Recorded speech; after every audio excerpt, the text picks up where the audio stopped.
Hi everyone, Sif Alchemist here. Today, I'm going to talk about 3 phases of alchemy. The phases of alchemy are basically what leads alchemists to go from lead into gold. These are 3 phases or 3 main stages. The first one is nigredo, or the darkening. The second phase is albedo, or whitening. And the third stage is rubedo, or reddening, or becoming red, because the Philosopher's Stone, the color of the Philosopher's Stone is red. So the last stage, the third stage, is rubedo. It's when you accomplish the Philosopher's Stone and when you become godlike. The first stage of alchemy, darkening, or nigredo, that is the prima materia.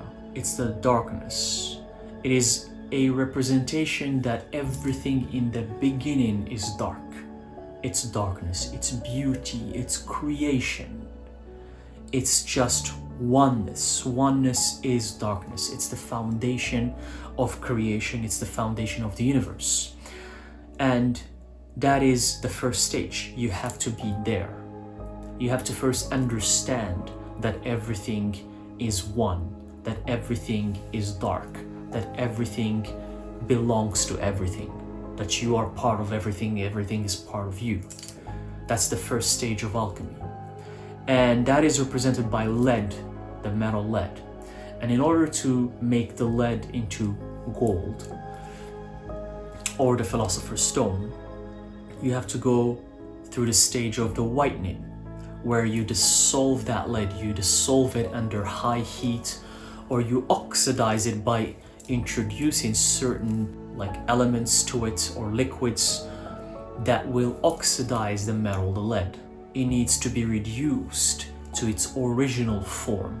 So therefore alchemists would introduce high heat, or they would oxidize the lead until it becomes ash, to its original form, until you're only left with the elements that you need to extract from the ashes that make the purest form of that metal.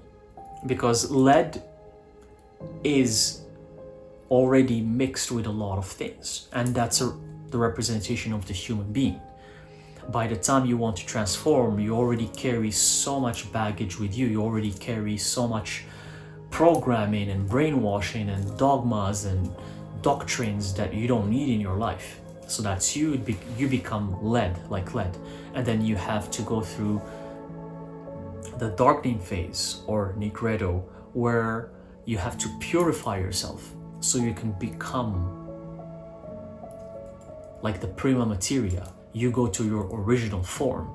And in order to go to your original form, you have to get rid of all of the things that don't matter to you.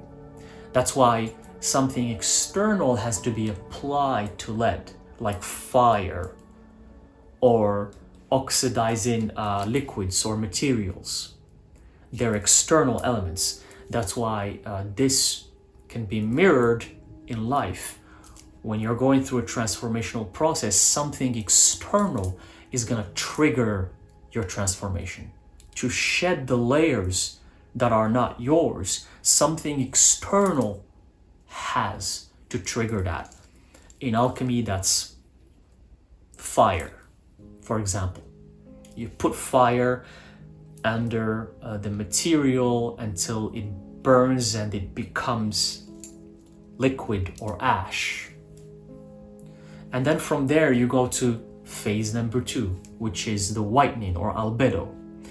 That's the phase where you take all of the elements from the first phase, because now you have the purest form.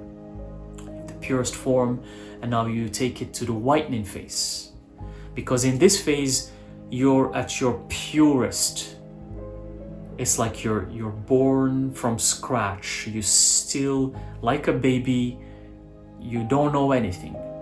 So now we're gonna take this original pure form of the material and we're gonna work with it again. We're gonna implement new materials to it that are better, not like the first phase, that are much better.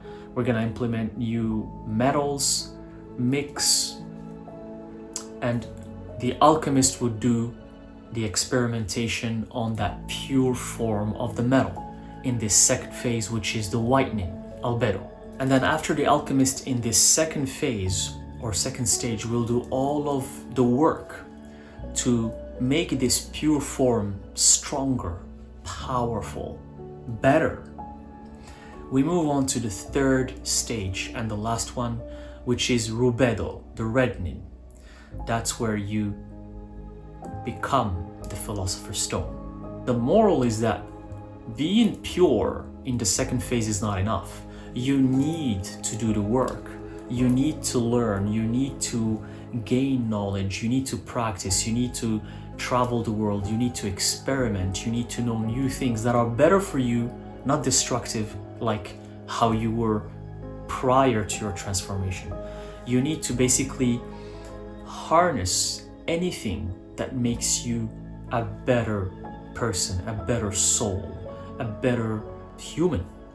And after you do so and you practice and you embody the new version of you, then you rise from the ashes like a phoenix and you transition to the third phase, which is the reddening, rubedo, which is where you find your Philosopher's Stone, which is basically your highest potential. The Philosopher's Stone is your highest potential. It's your higher self.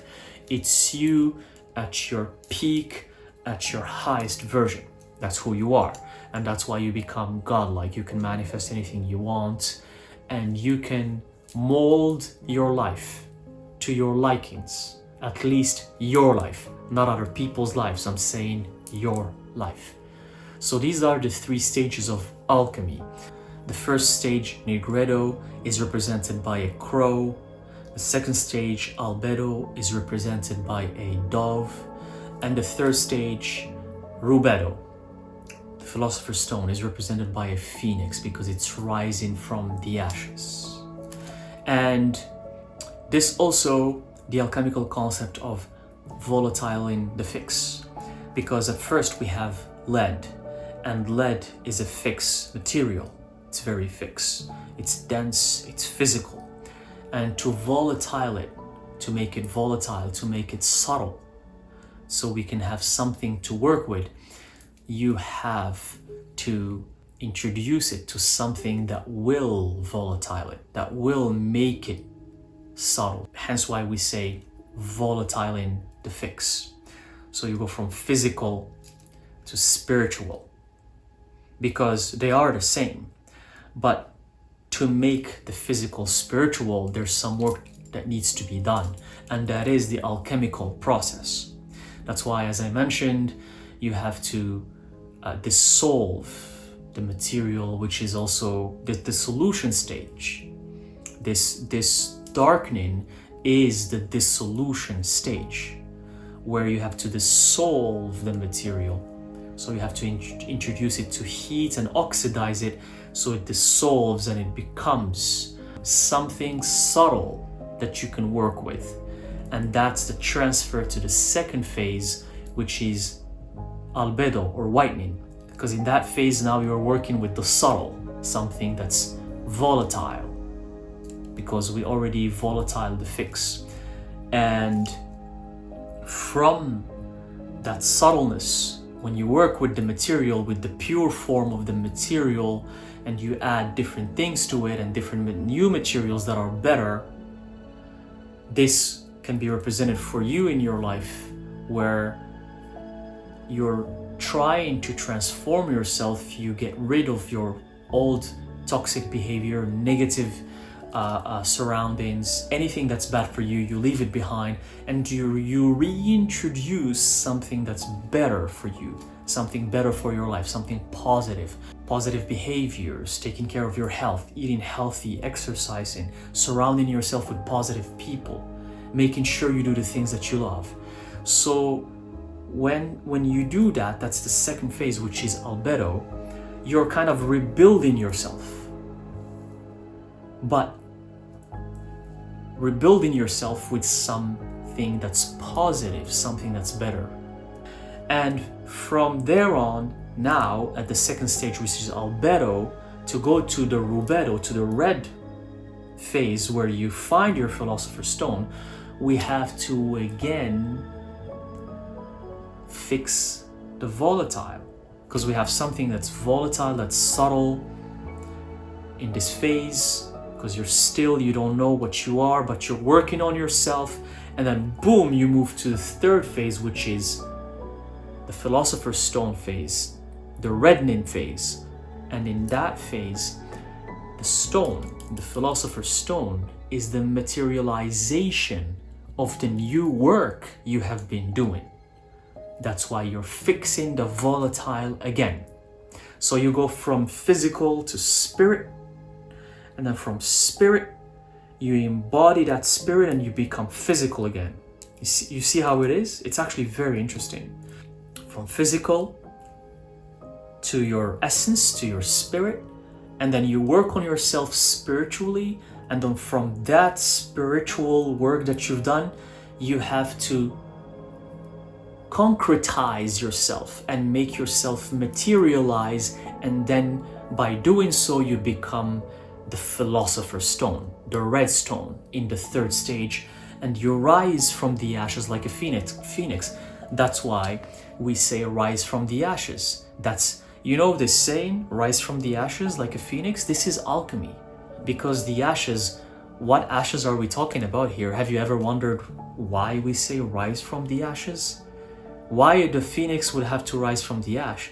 It's the ash of the second stage of alchemy, which is albedo, because in that stage you're only working with something very volatile, some like ash. You're working with things that don't have any physical form. But then in the third stage, the phoenix, the new you, the new excellent you, rise from the ashes. It solidifies again from the spirit to the physical. And that's why we say rise from the ashes like a phoenix. That is 100% alchemical concept, but it's used widely around the world for everything. And the phoenix, the bird, the phoenix, it's red. The color of the phoenix is red. So that's why the third stage is red. And when you rise from the ashes like a phoenix, now you are godlike. Because now you're embodying, you're in the physical realm, because now you're becoming physical again. You fix the volatile, but you're embodying all of the spiritual work that you've done. You're embodying it. All these saints and sages around the world, that's what they've been doing. They work on themselves spiritually, like the Buddha, for example. And once they gain enlightenment, if you will, that sort of enlightenment or whatever you want to call it, that state, they come back physically. So they've done the spiritual work and now they become in a physical form, because they become their own philosopher's stone. They arise from the ashes, and then they spread and share with the world what they have accomplished or what they have learned when they were in the spirit realm, when they were spiritually evolving. So these are the three stages of alchemy. They're very philosophical, but I love them so much, and we can learn from them. There are three: nigredo, albedo, rubedo, the crow, the dove, and the phoenix. We're talking about lead into gold, lead into the philosopher's stone. We're talking about volatile in the fix, and then fixing the volatile. And that is the beauty of alchemy. You can transform, you can reduce yourself to ashes, and then you can become a beautiful stone that can inspire and help everyone around the world. Now, if you look online, you're gonna find many other information about stages of alchemy. Some people say there's 7. Each alchemist in medieval times had their own stages. So you're gonna find different information. Some people say that there's 4, some people say there's 7, some people that say that there's 12, but the main stages that every alchemist had to go through are 3. And they are basically the main ones. So that's why I decided to share them with you. But don't get confused if you go out there and try to find this information online. You're gonna find completely different things. Everyone is saying a different thing, and especially from medieval alchemists. But keep in mind that 3 is the number of mastery. There's always 3 stages to anything that requires mastery. So I just wanted to share this alchemical information with you. I hope you are embarking on your transformational journey to reaching your Philosopher's Stone. That's what I have for the stages of alchemy. I hope this helps, and I'll see you in the next video. Thank you.